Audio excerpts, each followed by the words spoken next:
Now he mentioned his flowing blonde hair, but I know once, because I had a question about it, but I'm glad he brought it up because it's a great segue, is that there was one time where you didn't have flowing blonde hair. And let's talk a little bit about Die Hard and your role of Tony Wisniewski. The fire has been called off, my friend. And if I mess it up, let me know. But I'm going to go with Tony Wisniewski, culminating in one of the most iconic moments in action cinema history. So there was one question that was on here that I'm supposed to go into, but I have to know since you brought up the hair. Did you have to do anything to your hair, or how did you feel about the look they gave you? You were like the smartest, buffest, dancing nerd badass I ever seen in my life. Like, well, what was that look based on? I don't know. I don't recall anything in particular. The only thing I remember is that those Jeffrey Dahmer glasses. Tony has scared the hell out of me since I was 5 years old with his stone cold demeanor and those Jeffrey Dahmer glasses. I don't think I can do this. They were actually mine. I wore those. So they were your glasses. They weren't Jeffrey's. They were yours. They were mine. And they made a couple of copies. Now that's good. I guess that's sufficiently psychopathic or something. Who knows? Okay, let me ask you this: what was the audition process like for Die Hard? I'm sorry, I have to say, please. Jeffrey Dahmer. I thought that I was throwing a light jab at the fictional character. I had no idea when I wrote that those were your personal glasses. I do apologize. Oh my God! I stand by. Don't apologize. I don't get insulted. All right, so I think a lot of fans may want to know this. What was the audition process like for Die Hard, and was there any hesitancy on your part to actually take the role, and any fear of being just like typecast as just the bad guy? That's quite funny, actually. Look, I'm in Hollywood. This is the first shot I get, and I'm going to think about whether you want to take the part. I don't think so. It was an easy audition. I mean, there was only just a few lines, and I think, quite frankly, I got that part because I looked like Alexander Goodenough, and we were supposed to be brothers. That was that. Nice. Now, was he a dancer too, or did I read that wrong? No, he was. And we had actually met dancing years prior. Wow. And yeah, funny then, we ended up playing Brothers and Die Hard. 999 Bob. So you hear that, kids? If you want to be an actor, just dance, work out, and you'll be fine. Forget the acting, just dance and work out. That's all you got to do. Yeah. No. You have a pretty intense fight scene with Bruce Willis. You guys are busting into plaster walls, through metal beams, down a flight of stairs, and I'm sure there was some stuntmen that came into play there at some points. But for you, what kind of preparation went into that? And I'm wondering if your training in dance early on was valuable in memorizing that choreography. Yes, that's totally. It totally was. I mean, your awareness of space and being able to repeat something precisely, which is quite a good skill to have for a camera. I don't recall any particular prep for it. It wasn't really. It was really complicated enough. That fall down the staircase, I didn't do myself. And actually, that was tricky enough that it took a couple of stuntmen to be able to complete it. I recall one actually dislocating his shoulder. So, glad I didn't do that. Yeah. Well, there's a particular line that represents either a cultural misunderstanding or maybe a sign of the times being so different with respect to the way law enforcement was universally accepted as good guys. I found it funny. When your character taunts McClane, saying, you won't hurt me because you're a policeman. Because you're a policeman. There are rules for policemen. What was your motivation there as an actor? And did Tony actually believe that he was protected by some code that McClane was held to? Or did you see this as another lie, kind of like, I promise I won't hurt you, before firing off the machine gun? Well, you're really testing my memory now. I don't have a bloody clue. That's fair. That's fair. Quite a bit has happened between now and then. In my heart of hearts, I wanted his character to believe that McClane, that he was just lying to him, just a cute reason of time. Like, yeah, you're a policeman, you have rules. I'm not going to hurt. I mean, you say I'm not going to hurt you, and 2 seconds later, you're firing off 30 rounds. Right, precisely. There is that, right? Yeah, I mean, it wasn't. Yeah, it's a movie. I mean, you don't want it to be boring, do you? Right. Yeah. Yes. The whole thing is a brilliant cat and mouse game. Mm-hmm. Now, your character is the first alleged terrorist. Who said we were terrorists? To die at the hands of McClane. And as we said, it's such an iconic scene. But what it also does, it also sets off a series of events that ripple until the film's credits. Now, when you first got the part, were you aware of your significance of your character when you accepted the role, or were you not let in on the light of it? I didn't have a clue.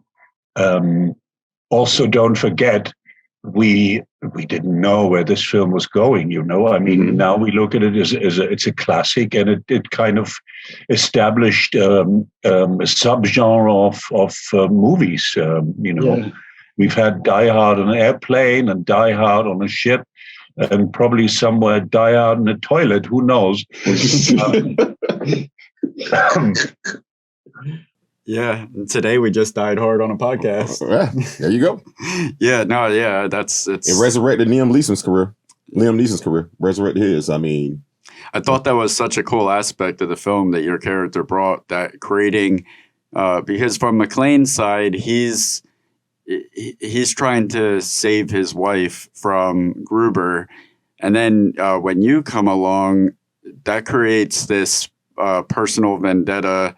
And like a personal thing between Carl and McClane. So it's like this, it's not just a heist and a cop trying to stop a heist and terrorists trying to outwit a cop.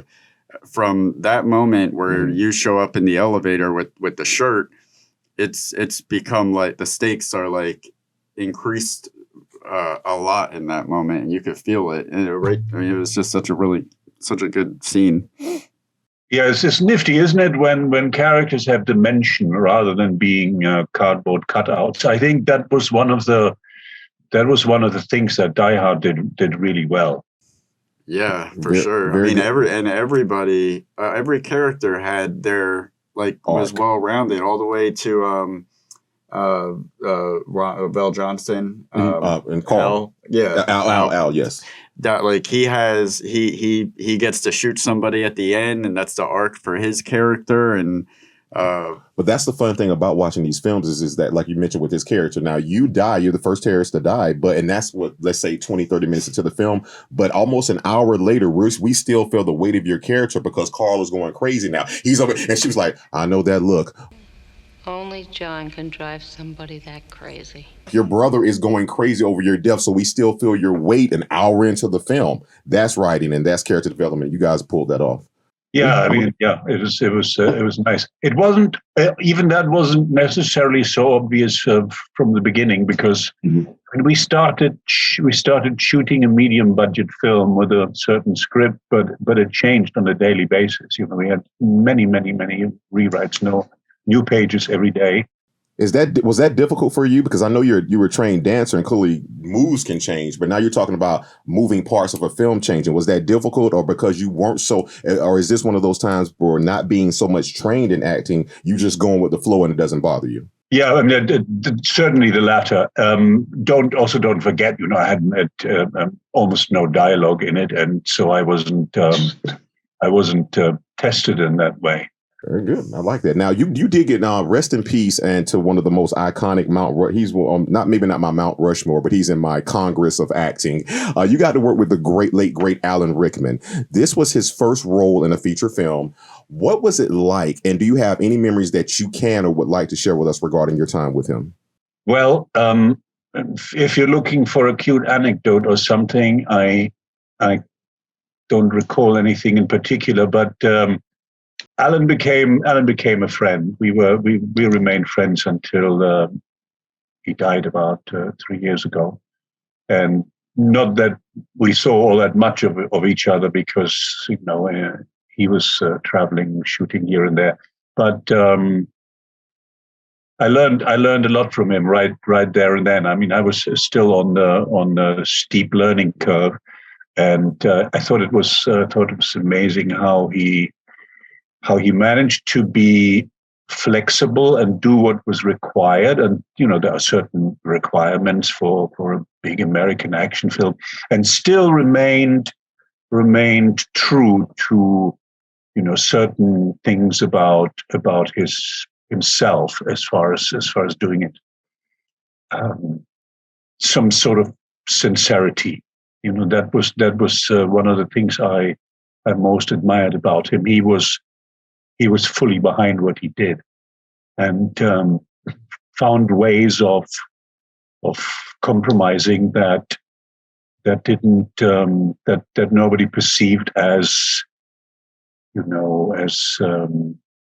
something missing. I mean, like one of the I can say this much: he didn't like portraying violence without finding some valve that made it less serious, because he thought, well, a lot of kids are going to see this, and he didn't want it to portray just as some sort of destructive action, and so he always wanted to imbue it, and I think succeeded really well with it, with some sort of humor.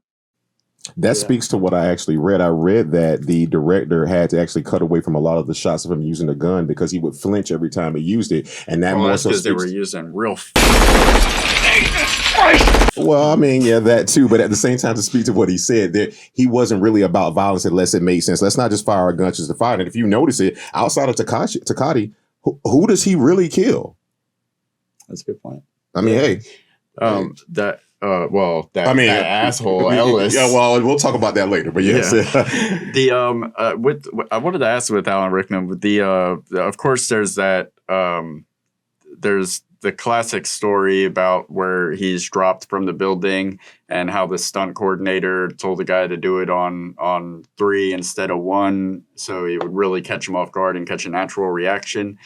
Did you have, or were you on set around that time, or did he ever bring that up after the fact? Nope. First time I heard and saw anything about it was the premiere. There was a crew screening at 20th Century Fox. Most of it actually. I wasn't around very much at all. I mean, I tell the story like this. They hired me for 7 weeks. I was on the set 10 days. 3 or 4 out of those I did nothing, and of the remaining few days I was dead for 3. So it was a tiny part. So my perspective is clearly limited on it. Yeah. I mean, I just got to ask. I mean, like you just said, I know the answer from what you told us, but like you said, it was a tiny part. And that's just the beautiful part to me about art, is that what one may perceive as something so small can just be immortalized. Like, so many people have researched you. Out of all the great things you've done, people look at that, and you're only on set for a little bit, but to this day, people quote and clearly get satire made out of things that your death was up. I mean, they immortalize they revel his death more than his life. And that's what's crazy. Like, you've created a piece of art that can never be taken away from this world, and it's amazing. That's quite a remarkable thing, isn't it? I mean, yes, it's nice if you are a performer on stage. The moment the curtain falls, it's over, and this is a different thing. Yeah, I mean, I'm still finding out things. That doll you sent me a picture of. I didn't know until sometime last year that someone done that. I didn't even know the last name of Tony. That was not in the script. And you see that there are people out there that know more about it than do I.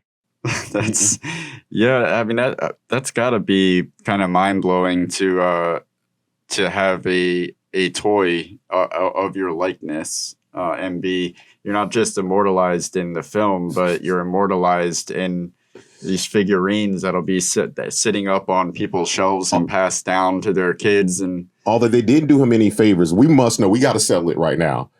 Or do you really wear like a size 8? Why did they? What was that feet thing about? Please tell me that you could really not fit those shoes. I could really not fit those shoes. That's an astute observation right there. Thank you, man. No, I mine are 12, and I don't Right. really know how that Bruce came wishes. That would have been a funny side if he was running around in 12s trying to. That would have been harder than doing barefoot. It would have given it a completely different take, don't you think? Yes. Yeah. Yes. Freaking clown shoes. Is there? I know you said that you were there for a limited amount of time. But before we moved on, I just wanted to ask if there is any particular memory from the production that we haven't covered that you'd like to share. There are. I just don't know how interested you are in the food they were serving. I remember that we were being treated very well. That's something that I can say about American production as compared to everybody else's. I've always been treated extremely well, and that you may think it doesn't really matter all that much for the outcome of the film, but it certainly mattered for my well-being. So, as the character who has "ho ho ho" plastered across his shirt, do you consider Die Hard to be a Christmas film or no? Yes. Okay. Thank you. That settles it. I don't hear anybody else. Yeah, he said it, and there you go.